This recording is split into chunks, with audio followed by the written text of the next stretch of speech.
간호직 공무원 합격은 전공에 강한 대박 열림. 많은 합격생과 합격수기들로 증명합니다. 필기 고득점부터 면접까지 대박 열림에서 제대로 준비하세요. 자, 안녕하세요. 안녕하세요. 네, 지역사회 간호 담당하고 있는 김영입니다. 우리 수업 들어가기 전에 그동안에 어떤 문제들이 나왔는지 한번 분석을 좀 해갖고 왔습니다. 자, 보실게요.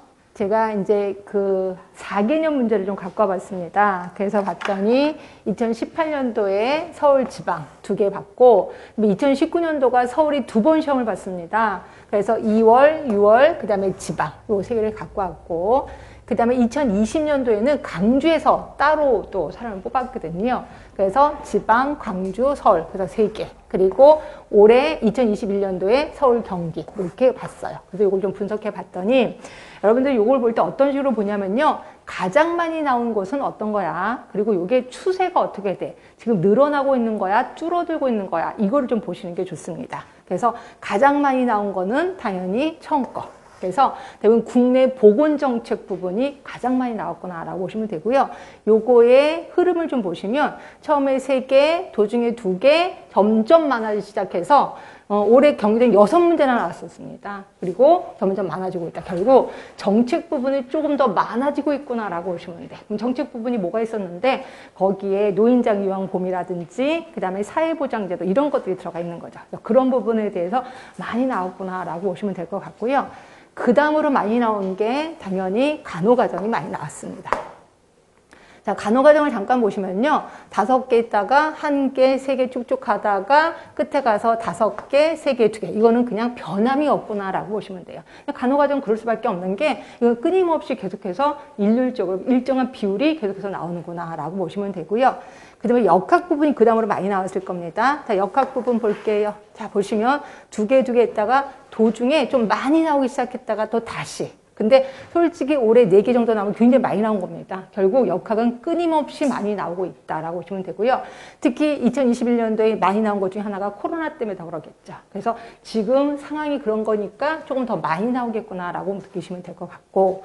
자, 그 다음으로 많이 나온 게 2.1개로 요게 이제 1차 보건의료하고 건강증진. 요쪽이 많이 나왔습니다. 그래서 우리나라 지금 현재는 1차 보건의료 건강증진이 양대 산맥으로 지금 사업이 진행되고 있거든요. 그래서 그런지 좀 나왔는데 좀 특이한 현상이 요게 없습니다. 이게 안 나왔다가 그 다음에 2021년 3개나 나왔어요. 그럴 수밖에 없는 게 올해부터 헬스 플랜 2030이 시작이 됐거든요. 그래서 그런지 요거의 특성을 맞추기 위해서 한 3개 정도 나왔거나라고 보시면 되고요.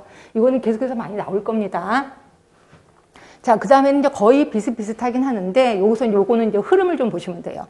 산업보험 같은 경우는 맨 처음에 처음에는 3개, 1개 나왔다가 계속 끊임없이 1개, 2개, 1개, 2개. 그래서 산업보건은 계속 끊임없이 1개 아니면 2개 나올 겁니다. 그래서 요거는 특히 나올 부분이 훤히 눈에 보이거든요. 그것만 공부를 좀 하면 되겠다라고 보시면 되고요.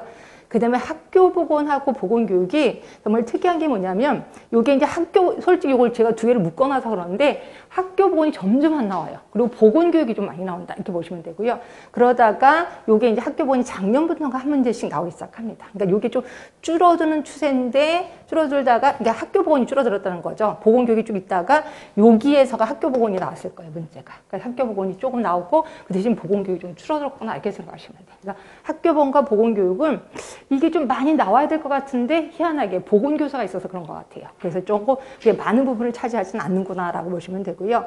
그 다음에 모자보건하고 인구요. 이것도 그렇게 많지는 않습니다. 1문제, 2문제, 물론 많이 나올 땐 3문제까지도 있었었는데 1문제나 2문제 정도 나온다. 그 다음에 특이한 건 뭐냐면 가족간호가 굉장히 많이 나왔었거든요. 3문제, 어떤 때 4문제까지 나왔었다가 이게 줄기 시작하고 있어요. 이게 왜 줄는지 모르겠습니다. 근데 이게 솔직히 우리가 이제 보건소 가시면 방문도 하고 이러려면 가족간호가 좀 필요하거든요. 근데 이게 줄기 시작해서 이게 왜 그럴까라는 생각이 들긴 합니다. 하여튼 이게 일시적인 현상인지 계속될 현상인지는 이제 올해 내년 시험을 좀 봐야지 알겠다라고 보시면 되고, 환경 부분은 진짜 조금 나와요. 근데 환경 부분이 굉장히 범위가 넓거든요. 그리고 외울 것도 엄청 많은데도 불구하고 한데 다행히도 그리고 감사하게도 진짜 조금 나옵니다. 그래서 쭉 안 나오다가 계속 안 나왔었어요. 그러다가 이때도 계속 안 나온다라고 보시면 돼요. 그렇다고 환경보건을 안 하느냐? 그래도 하긴 할 겁니다. 그래서 제가 엑기스만 뽑아서 요 정도는 꼭 알아둡시다라고 할 거고요. 그 다음에 지역사회 간호 사업은 계속 한 문제, 요게 이제 우리가 알고 있는 재난간호가 나옵니다. 그러니까 재난간호 쪽이 시험 문제가 좀 나오는구나라고 보시면 되고요. 그럼 어떤 내용들인데 요거 좀 들어가 보겠습니다. 자, 보시면 자, 맨 처음에 국내 보건정책인데 제가 어떤 식으로 했냐면 여기 하나가 1년도에 나온 거예요. 그러니까 이것도 그 다음 연도에. 그래서 쭉 보시면 제가 한 10개 정도를 비교했었을 겁니다. 그러니까 10개가 쭉 그 해에 나왔던 것들을 좀 보기를 했는데 여기서 공통점을 좀 찾아보려고 합니다. 보시면 지역사회 간호 역할, 간호사 역할. 당연히 시험 문제가 엄청 많이 나왔죠. 여기도 나왔고. 지역사회 간호사 역할에서 또 어디 있어요? 어디 또 있어? 여기 간호사 역할. 그리고 보건진료 전담 공무원의 의료 행위 이런 것도 나왔고요. 그리고 지역사회 간호사 역할 또 있잖아요. 그래서 매번 지역사회 간호사 역할은 매번 나왔구나 이렇게 보시면 될 것 같고, 그 다음에 제가 아까 말한 대로 노인장기요양법, 요것도 있네. 장관에게 신고해야 되는 의료인력 이것도 나왔고 이렇게 나왔습니다. 그리고 노인장기요양법 제가 이거 좀 자주 나온다라고 했고 여기도 노인장기요양법 나왔고요. 그 밑에도 노인장기요양법, 또 밑에도 노인장기요양법. 그래서 더 많이 나온 게 노인장기요양법이 좀 많이 나오지 않았나 몰라. 그러니까 노인장기요양법도 나왔고 지역사회 간호사 역할도 많이 나왔고요. 그 다음으로 나온 게 지불보상제도, 그래서 진료비 보수지불제도. 그래서 우리가 알고 있는 뭐 행위별 수가제라든지 이런 거, 포괄수가제라든지 이런 것들이 좀 나왔다라고 보시면 되고요. 여기도 진료비 지불제도 또 있죠. 이렇게. 그 다음에 나온 게 역사 부분도 좀 나왔습니다. 그래서 공공보건사업의 역사 부분 나왔고 여기도 지역사회 역사가 좀 나오는 거죠. 이런 게 나왔고, 그래서 대부분 이게 특히 많이 나오는 게 노인장기요양보험하고 아까 말한 진료비 지불보상제도, 그다음에 사회보장제도, 사회보험이 좀 이런 것들이 좀 시험 문제 점점 나와요. 그러니까 이쪽 부분 조금 어려워도 좀 깊게 공부를 해야 되겠다라는 생각이 좀 드셔야 될 겁니다. 그래서 저도 요거에 대해서는 좀 더 깊게 좀 들어갈 거다라고 보시면 되고요. 자, 그 다음에 지역사회 간호 과정에서는, 자, 지역사회 간호 과정은 우리 과정은 당연히 아셔야 되고 그 과정 하나하나마다 다 나왔습니다. 맨 처음이 사정 부분이 나오는데 사정 부분 자료 수집 방법 이런 거 다 나오는 거고요. 그 다음에 이제 목표 설정, 그 다음에 1차, 2차, 3차 예방 이런 것도 나오고, 그 다음에 우선순위 설정하는 거 있잖아요. BPRS 방식, 펄 방식 이런 것들도 계속해서 나왔다는 거고, 그 다음에 우리 지역사회 간호 진단하면 오마 진단 나왔습니다. 오마 진단 쭉 나왔고, 펄 방식은 계속해서 나옵니다. 펄 방식 이렇게 해서 나오고, 그 다음에 자료 수집 방법, 아까 말한 자료 수집 방법의 2차 자료 수집 방법 이런 것도 다 나오고, 또 지역사회 종류도 또 나오고요. 그렇죠? 그리고 방문 우선순위도 나오고, 무엇보다도 조금 여러분을 괴롭히는 게 평가하는 거예요. 그래서 이 부분도 좀 많이 나오고, 그리고 지역사회 간호 과정 전체적으로 한번 나온 적도 있습니다. 계획 단계서부터 분석 단계까지. 과정평가도 나오고. 그래서 지역사회 간호 과정은 진짜 이거는 제가 시간적 투자를 엄청 많이 할 겁니다. 그래서 처음부터 끝까지 모르는 게 없도록 이렇게 하도록 하겠습니다. 이쪽 부분은 시험 문제, 이거는 솔직히 우리 간호사기 때문에 이걸 모르면 우리도 망신이야. 창피해. 이건 좀 알고 계시는 게 좋겠다. 자, 그러면 역학 부분입니다. 자, 역학 부분에서는 계산하는 게 좀 많이 나왔을 거예요. 그래서 계산하는 걸 좀 보시면 일단 교차비 계산하는 거, 그리고 비례 사망률 이것도 계산하는 겁니다. 2차 발병률과 병원력 이것도 계산하는 거고요. 그리고 병원성 특이도 계산하는 거 나왔고, 그 다음에 또 보시면 상대 위험비 이것도 계산하는 거예요. 이렇게 나왔고, 발생률, 치명률, 그 다음에 2차 발병률, 또 기여 위험도 이런 것들 모두 계산하는 거거든요. 그래서 계산하는 거는 꼭 이렇게 나왔구나라고 보시면 되고요. 그 다음으로 나오는 게 이제 감염병이 나올 겁니다. 그래서 법정 감염병. 이거는 기출문제이기 때문에 2군이라고 제가 표현한 거예요. 지금으로 말하면 2급 감염병이 되겠죠. 그래서 2군 감염병, 5군 감염병. 그래서 감염병을 직접 물어보는 문제도 나왔구나. 게다가 2급 감염병, 이제 급으로 바뀌었기 때문에 급으로 바뀐 그 다음에는 시험 문제 엄청 많이 나오는 거 아시죠? 그러니까 올해는 급을 물어보는, 몇 급이냐? 이런 걸 물어보는 문제가 좀 나오겠구나라고 보시면 돼요. 이것도 역시 암기가 관건이겠구나라고 보시면 될 것 같고요. 자, 그 다음에 이렇게 해서 감염병이 생겼을 때 이걸 어떻게 신고하는데, 신고에 대해서 또 시험 문제 나와요. 그래서 보시면, 자, 후천사 면역협증 신고 나오고, 그다음에 학생 감염병 예방 위기 대응 매뉴얼. 그래서 이거는 학교에서 감염병이 생겼을 때 어떻게 하느냐. 그래서 요게 이제 조금 우리를 당혹해 했었던 거예요. 이거는 일반 법에서 나온 게 아니라 학교에서 나오는 거였거든요. 근데 요게 이제 코로나 때문에 요게 조금 더 부각돼서 나온 거다라고 보시면 돼요. 그래서 이런 것들은 그 상황의 현상에 맞춰서 나온 거기 때문에 계속 나올 것 같지는 않아요. 그렇죠? 그런 식으로 좀 보시면 되고. 그 다음에 또 하나 이제 니벨 클락이라는 사람, 질병의 자연사, 워낙 유명한 사람이고 요 분도 이제 곧 만날 겁니다. 우리가 이제 요것도 역시 머릿속에 기억하시면 되고, 아까 말한 신고 계속해서 나온다라고 표현을 했습니다. 그 다음에 또 하나가 이제 암 검진이 있어요. 암 검진. 암 검진도 머릿속에 좀 기억해. 암 검진 벌써 2번이나 나왔습니다. 그렇게 해서 기억해 주시면 될 것 같고, 자, 그 다음에 보건사업 기획 및 간호이론. 아까 제가 얘기했는지 모르겠지만 간호이론이 점점 많이 나옵니다.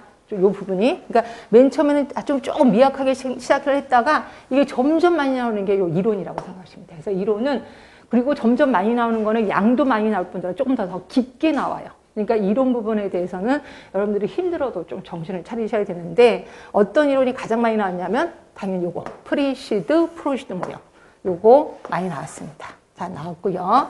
그 다음이 뉴만 이론. 우리 지역사에서 뉴만을 되게 중요시 여기거든요. 뉴만 이론, 또 뉴만 이론, 뉴만 이론, 뉴만 이론 많이 나왔죠. 이렇게 있고, 그 다음에 프리시드, 프로시드 모형에서부터 출발했던 게 뭐 맨 모형, 매치 모형 이런 것들이 많이 나오거든요. 이게 나오고, 스와트 분석, 워낙 유명한 스와트 분석도 많이 나왔습니다. 스와트도 3개나 나왔구나 이렇게 보시면 되고, 그 다음에 매치 모형 같은 경우는 또 나왔었네요. 매치가 벌써 2번이나 나왔네요. 그렇죠? 그 다음에 건강 증진 모형, 이거와 또 비슷하게 건강 신념 모형 같은 것도 있을 거예요. 이런 것들도 같이 알아두시는 게 좋을 것 같고요. 그 다음에 조금 뜨고 있는 게 사회생태학적 모형. 요게 조금 어려워 하시더라고요. 근데 그것도 슬슬 나오기 시작한다고 보시면 돼요. 이게 가장 최근에 업그레이드가 된 거다라고 보시면 되고요. 그 다음에 계획된 행위 이론이 있고, 또 하나 공부하신 분 아실 거예요. 요거랑 같이 꼭 비교할 게 합리적 행위 이론이에요. 합리적. 얘네 2개는 2개를 믹스시켜 놓고 다음 중 계획된 행위 이론을 설명하는 게 뭐냐 이런 식으로 나오거든요. 그래서 항상 이론을 하나만 하는 것보다 2개를 같이 비교하는 게 좋습니다. 이런 것도 기억하시고, 그 다음에 또 하나 이제 범이론적 모형, TTM 이론이라고 하는 거죠. 이것도 워낙 유명합니다. 그래서 어차피 우린 다 할 거예요. 이 모형을 다 할 건데, 이걸 딱 제목을 보면서 뭐라는 걸 딱딱 머릿속에 떠오르지 않으면 마구 이론끼리 이렇게 혼합이 돼서 난리가 나거든요. 그러니까 이런 거 할 때도 조금 정신을 바짝 차려야 되겠다라고 생각을 하시면 될 것 같아요. 자, 그 다음에 1차 보건의료와 건강증진. 이거 오늘 역사 얘기를 할 겁니다. 그래서 1차 어떤 분은 그러시더라고요. 1차 보건의료나 건강증진이나 그게 그거 같아요 라고 생각하는데, 그런 식으로 공부하면 큰일 납니다. 그래서 1차 보건의료가 주는 그런 개념이 있고, 건강증진이 주는 개념이 또 확실히 있어요. 그리고 여기에 제가 이제 지역보건법 얘기도 합니다. 지역보건법 얘기도. 그래서 이 부분에 대해서는 지역보건법에 나와 있는 뭐 보건소, 보건지소, 건강생활지원센터 이런 것들을 묻는 것도 꽤나 많았어요. 그래서 보시면 건강생활지원센터 있고, 그 다음에 보건소 기능 있고, 그 다음에 지역보건법 아예 직접 물어보는 문제도 나오는 거죠. 그리고 1차 보건의료 보세요. 1차 보건의료, 1차 보건의료, 그 다음에 1차 보건의료의 필수 사업 다 나오는 거고, 그 다음에 건강증진이 확실히 많이 나오긴 하더라고요. 왜냐면 헬스 플랜 때문에. 그래서 헬스 플랜 2020, 지역사회 통합 건강증진 사업 있고, 헬스 플랜 2020의 대표 지표 나오고, 그 다음에 국민건강증진, 이거 헬스 플랜 있잖아요. 헬스 플랜의 총괄 목표. 그리고 거기에 보시면 1차 예방 수준의 건강증진 활동 나오고, 건강증진 오타와 선언, 통합 건강증진 사업. 그 다음에 5차 헬스 플랜 2030도 발빠르게 시험지에 나왔습니다. 결국 헬스 플랜 2020-2030 무조건 알아야 되겠다라는 생각. 여기 시험 문제에 좀 자주 나오거든요. 이렇게 해서 보시면 되고. 자, 그 다음에 산업보건입니다. 이제 산업보건은 매번 한 문제 또는 2문제 나오는데 나올 게 나옵니다. 자, 뭐가 나오냐면 이거요. 자, 요 관찰자 C1, C2, A, B, D1, D2 요거를 물어보는 게 시험에 꼭 나오거든요. 그래서 이건 틀리면 진짜 망신입니다. 요거 좀 기억을 해두시고, 그 다음으로 나오는 게 이제 뭐 산재가 매번 그렇게 나오진 않는데 그래도 자주 나오는 편이 하나예요. 그래서 산재 종류를 좀 기억해 두시면 되고, 직업병으로는 자, 열사병 2번이나 나왔습니다. 2번 이렇게 나왔고, VDT 증후군 나왔고요. 그 다음에 중독 증상의 벤젠 여기 좀 나옵니다. 이게 벤젠은 은근히 좀 많이 나오는 편이더라고요. 또 벤젠도 나왔고, 그 다음에 보건관리자, 우리가 이제 간호사가 보건관리자잖아요. 그래서 보건관리자의 직무를 물어보는 것도 좀 나왔고, 그 다음에가 그치 강도율, 요거 계산하는 거예요. 강도율, 그 다음에 또 있잖아요. 강도율도 말고 건수율 이런 것들을 계산하는 문제가 좀 나왔거나, 그 다음으로 나왔다면 이제 대치. 그래서 대치 같은 경우는 이런 거죠. 그 물건이 좀 나빠. 예를 들어서 어떤 공장에서 만들고 있는 그거를 만드는데 그게 좀 나빠. 그럼 그거를 바꾸면 되지 뭐. 대치. 그러면 대치가 안 되면 그 다음에는 뭐예요? 격리지. 그치? 이런 것들이 시험 문제 나왔을 겁니다. 격리가 안 돼? 그럼 이제 환기가 되는 거죠. 그리고 보호구를 착용하고 마지막에 교육을 한다. 그래서 요 순서대로 외우셔야 되고, 각각에 대해서 대치가 한번 나온 적도 있고 격리가 나온 적도 있고 이런 식으로 나오고 있습니다. 그래서 요 정도가 대부분 나올 거예요. 이거 외에는 별로 나오진 않을 거고요.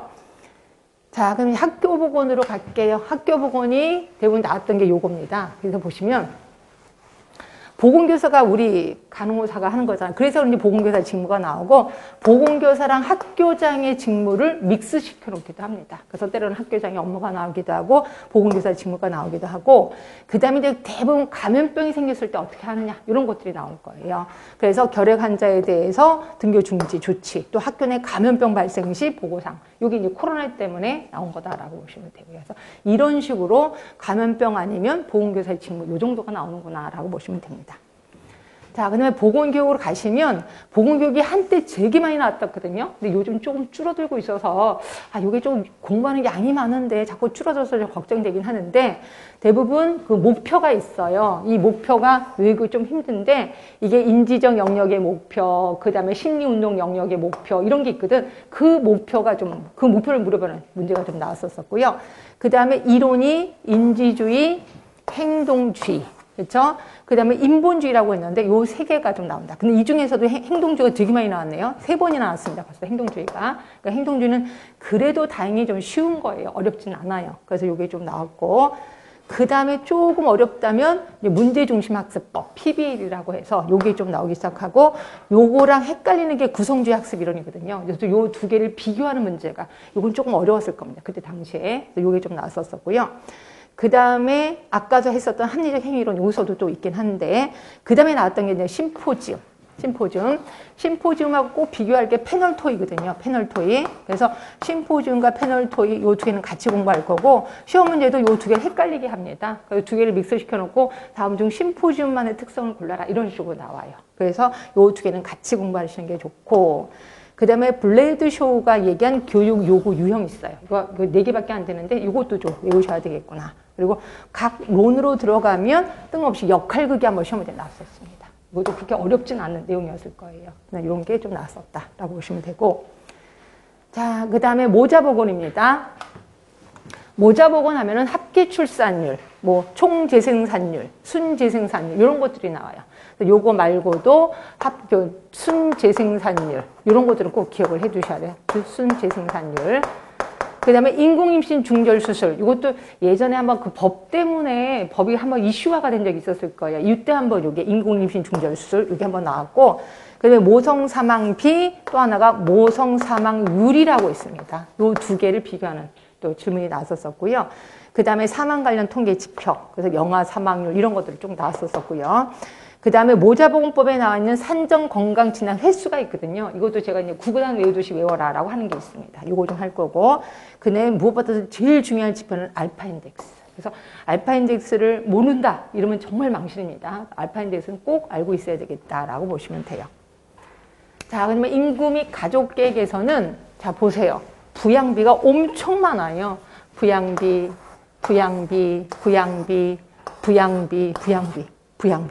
매년 부양비가 나왔구나. 부양비는 절대로 모르면 안 되겠구나 라고 생각하시면 돼요. 그래서 부양비는 매년 나옵니다. 매년. 말 그대로 이렇게 해서 보시면 될 것 같고, 자, 그러면 가족간호입니다. 아까 가족간호가 조금 안 나오기 시작하는데 이게 걱정이 된다라고 표현했고요. 가족간호에서는 가족 건강 사정 도구. 요게 많이 나와요. 가족 간호 사정 도구. 그래서 요게 이제 가족 밀착도 나오고, 가족 구조도 또 이런 거 나오고, 또 사정도구, 사회 지지도. 그래서 대부분 사정도구 쪽에 좀 나오고요. 그 다음에 가족 간호 이론도 나옵니다. 가족 간호 이론에 가족 이론, 그 다음에 체계 이론, 뭐 발달과학도 이론에 속할 수 있는 거죠. 이런 것들이 좀 나오고, 그 다음에 가족 생활 주기 하면 이제 발달과학 주기가 있고 그거에 맞는 발달과학이 있다라고 했거든요. 그 발달과학을 묻는 질문도 좀 나오긴 합니다. 이렇게 있고, 그러니까 결국 그거밖에 없어요. 사정도구, 가족이론, 발달이론에 발달과학. 이게 좀 있는 거고, 그 다음에 한때 요것도 나왔습니다. 취약가정. 취약가정의 종류, 거기에 이제 아동학대도 들어가는 거죠. 이런 것들이 좀 나왔었다라고 보시면 돼요. 그래서 가족간호는 대부분 요 정도 아니면 거의 나올 게 없습니다.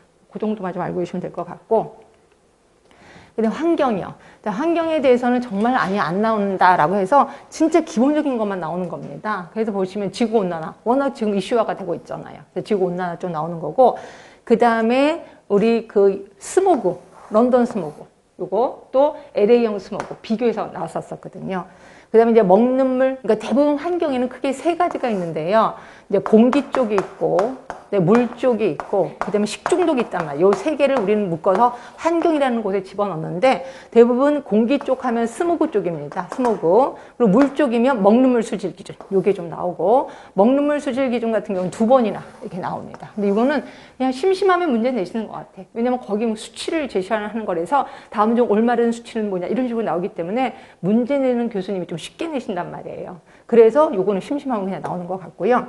그 다음에 라돈 같은 경우는 그때 라돈 침대 때문에 난리가 났었거든요. 그래서 이것도 한번 시험 문제가 나왔어서. 그러니까 결국, 지금, 뉴스에서 뭐라고 이슈화 되는 것들이 시험 문제에 나올 수도 있구나라고 보시면 돼요. 그래서 여러분들 계속 공부하다 보면 주변에 뉴스 같은 거 좀 신경을 써야 된다. 이렇게 보시면 될 것 같고. 그 다음에 물에서는요, 여기 자주 나와요. 상수, 정수과정, 하수, 정수과정. 이런 게 많이 나옵니다. 그러니까 상수와 하수. 이런 것들이 좀 나오는데, 요게 국시에도 자주 나옵니다. 그래서 이제 이거는 국시에서 자주 나오는데, 그 국시를 내시는 교수님이 내시는 것 같아. 그래서 이제 상수가 좀 나오는 거고, 식중독에는 크게 그렇게 있거든요. 세균성 식중독, 그 다음에 바이러스성 식중독, 그 다음에 자연 독에 의한 식중독, 화학적 식중독이 있는데, 세균에 의한 식중독은 다시 뭐 독소형이 있고 감염형이 있단 말이에요. 근데 대부분 요 부분의 시험 문제가 좀 나옵니다. 그래서 이 중에 하나인 비불효 식중독이 낫다라고 보시면 되고요. 그래서 식중독은 환경 중에서 제일 중요한 건 그래도 식중독이 좀 끊임없이 나온다라고 보시면 돼요. 그래서 보시고, 그 다음에 이제 지역사회 간호사업 마지막으로 보시면 재난 쪽이 좀 많이 나온다라고 했죠. 그래서 처음부터 끝까지 다 재난이에요. 그래서 재난관리, 사회재난, 재난 단계, 중증도 분류. 그래서 계속 재난에 대해서만 나옵니다. 그래서 이게 무슨 유행인 것 같기도 하는데 교수님들이 계속 그래 재난의 쪽에서는 우리 신경을 써야 된다라고 얘기를 해서 계속 끊임없이 나오는 것 같아요. 자, 그러면 제 수업을 어떤 식으로 이제 할 거냐면 9개월 커리큘럼입니다. 그래서 9월부터 11월까지 3개월간 이론 완성을 할 겁니다. 그래서 물론 뭐 지역사회 간호가 너무 범위가 많아서 여러분들이 정말 엄두도 안 난다라고 하는데 최대한 이렇게 딱 축약시켜서 외울 거 외우게 하고 이런 식으로 자꾸 반복해서 좀 하도록 하겠습니다. 그리고 12월 달 4주 동안에요. 이게 되려나 모르겠는데 요약정리 특강을 좀 하겠습니다. 그래서 요약정리 특강을 하면서 여러분들이 이런 식으로 지역사회에 들어가고 어떤 게 중요하구나 다시 한번 반복한다라고 보시면 돼요. 그래서 요 이론을 들으신 분이 요약정리를 들으면 조금 더 단단해지겠구나라고 생각하시면 될 것 같고 그 다음에 1월부터 2월까지는 이렇게 단단해진 머리를 갖고 기출문제를 분석하는 거죠. 그리고 이때 그 단원별 문제도 같이 하도록 하겠습니다. 이게 이제 한 8주 할 거고요. 그 다음에 3월 달에 4주 동안은 실전 모의고사. 요거는 조금 어려울 겁니다. 그래서 여기서 보면은 제일 쉬운 게 기출문제라고 다들 얘기를 하시더라고요. 기출문제 제일 쉽고 조금씩 어려워지는 게 이제 모의고사 쪽이라고 보시면 되고 특히 서울을 노린다라고 하면 이 모의고사 꼭 듣고 가셔야 된다라고 보시면 되고 그 다음에 마지막에 4월에서 5월 사이에는 동영 모의고사도 할 거고 스터디도 할 거고 그래서 이때 당시에는 여러분들 머리 수준이 되게 높으실 거 아니야. 그러면 제가 거꾸로 물어보기도 하고, 여러분이 저한테 물어보기도 하고, 그래서 다양하게 그 내용이 좀 커리큘럼이 주어질 거다라고 보시면 됩니다. 그래서 그때 가서는 조금 더 구체적으로 제가 언급을 좀 해드리겠습니다. 자, 그러면 수업 방식 어떻게 할 건지. 제가 처음부터 여러분을 좀 혼란스럽게 할 건데요. 이제 제가 수업을 할 때 바로 책에 줄치진 않을 겁니다. 그럼 어떻게 하느냐? 제가 처음에 칠판에 쭉 쓸 거예요. 딱 쓰는데 지금 보시면 이 강의를 몇 번 들으신 분이 계실 거예요. 그러니까 그분들을 위해서 하는 건데, 그러니까 그분들은 자기 머릿속에 있는 게 있어. 그런 걸 갖고 쭉 일단 써요. 앞으로 배울 걸 쭉 한번 쓰고, 그 다음에 다 한 다음에, 그럼 처음 배우신 분은 어떻게 해요? 처음 배우신 분은, 아, 저런 거를 하려나 보다라고 감을 좀 잡으시면 돼. 그리고 나서, 그 다음에 책에다 줄을 칠 겁니다. 그러니까 처음에 칠판에 쓰는 거는 전체적인 프레임을 아는 거야. 숲보기야. 전체는 숲을 보는 거예요. 그리고 나서, 여기다 책에다 줄을 치는 거는 구체적인 내용을 이제 알게 되는 거죠. 그렇죠? 그리고 나서, 오늘 이제 제가 60분 하고 10분 쉬고 이런 식으로 할 건데, 마지막 시간에 이제 끝날 때쯤, 요게 리마인더, 배운 것을 상기시키는 겁니다. 어떻게 하냐면 책을 다 덮어요. 여러분 책을 다 덮고 오늘 3시간 동안 배웠던 걸 제가 거꾸로 물어볼 겁니다. 그럼 여러분들은 최대한 머릿속에 있는 걸 기억을 좀 해주셔야 돼요. 왜냐하면 암기라는 게 1시간 하고 나서 1시간 뒤에는 50%를 까먹는 거 아시죠? 근데 1시간 뒤에 다시 한번 반복하면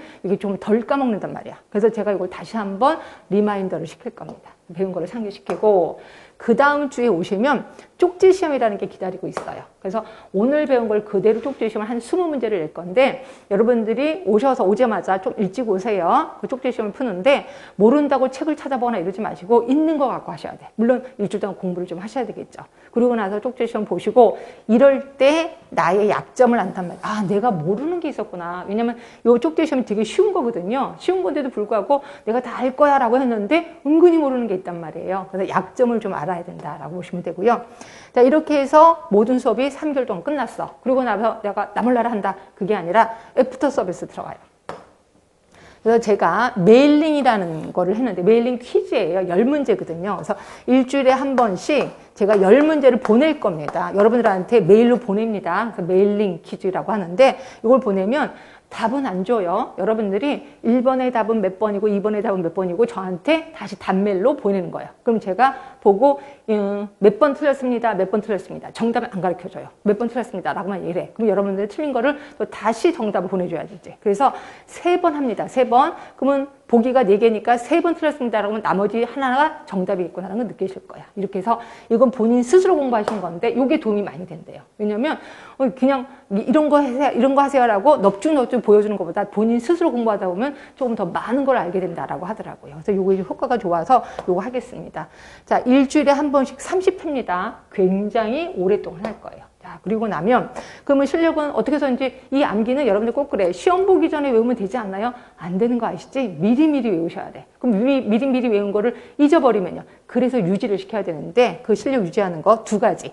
가로놓기하고 QR코드가 있습니다. 자, 가로놓기는 어느 쪽을 보시면 되냐면 책에 142쪽을 보세요. 142쪽. 자, 142쪽을 보시면 파이널 테스트라고 해서 가로놓기예요. 물론 밑에 정답도 있습니다. 저는 제일 좋은 게 요거를 핸드폰으로 찍는 거야. 찍어서 길거리 다니면서 한번 훑어보는 거죠. 보고 요게 가로놓기의 답을, 단어를 생각해내는 게 여러분의 관건이야. 그래서 죽었다 깨도 요 가로놓기에 있는 단어는 외우는 게 좋겠다라고 보시면 돼요. 요거 갖고 수시로 좀 하시면 되고요. 그럼 QR코드는 뭔데요? QR코드가 앞쪽에 16쪽을 보세요. 16쪽. 16쪽에 보시면 밑에 보건정책의 결정 과정 했고 옆에 QR코드가 있을 겁니다. 요걸 찍잖아요. 그럼 요걸 찍으면은 요게 이제 들어갑니다. 어디로 들어가요? 유튜브로 들어갑니다. 그래서 제가 요거에 대해서 설명을 하고 있거든요. 그러니까 어떤 분은 그러시더라고요. 아, 저는 밥 먹으면서 유튜브 틀어놓으니까 되게 머릿속에 잘 들어오던데 이렇게 하기도 하고 어떤 분은 잠자면서 유튜브를 듣는데요. 그럼 꿈에서 나타나서 제가 막 뭐라고 얘기를 한다는 거예요. 그리고 요게 심하면 시험장에 가서도 막 뭐라고 얘기하는 게 한청처럼 들린다 이렇게 표현하더라고요. 그래서 이렇게 해서 다시 한번 반복을 하는 거죠. 그래서 요거 아주 도움 됩니다. 실력 유지. 그러니까 이런 식으로 해서 뭐 이거 외우셔야 됩니다라고 턱 던져주는 게 아니라 외우게끔 만들어지는 게 제 목표. 그래서 마지막 한 분까지 다 합격할 수 있게끔. 네, 그렇게 제가 좀 결심을 했습니다. 자, 그런데도 불구하고 내가 질문이 있어. 잘 모르겠어. 그죠? 그러면 여기. 자, 진동 카페에 간호전공 스타디. 거기에 들어가시면 여기 간호전공 스타디. 요 글에 들어가셔서 저한테 질문을 하면 제가 알람을 눌리게끔 했습니다. 여러분이 질문해서 클릭을 하잖아요. 그럼 저한테 바로 띨롱 하고 와요. 그러면 새벽이든 뭐 밤이든 제가 바로 연락을 받아서 바로 답변을 답니다. 근데 혹시라도 답변이 좀 늦어져. 그러면 아, 지금 이 사람이 찾고 있구나 생각하시면 돼. 제가 잘 모르는 것도 있잖아요. 그런 거를 이 책 저 책 찾고 있구나라고 생각하시면 돼요. 하여튼 답변은 하루 이내에 바로 답변을 드리도록 하겠습니다. 네, 이런 식으로 완성을 하도록 하겠습니다. 잘 쫓아오실 수 있죠? 그렇죠? 네, 그렇게 하시면 되고. 자, 그럼 이제부터 수업 들어가겠습니다.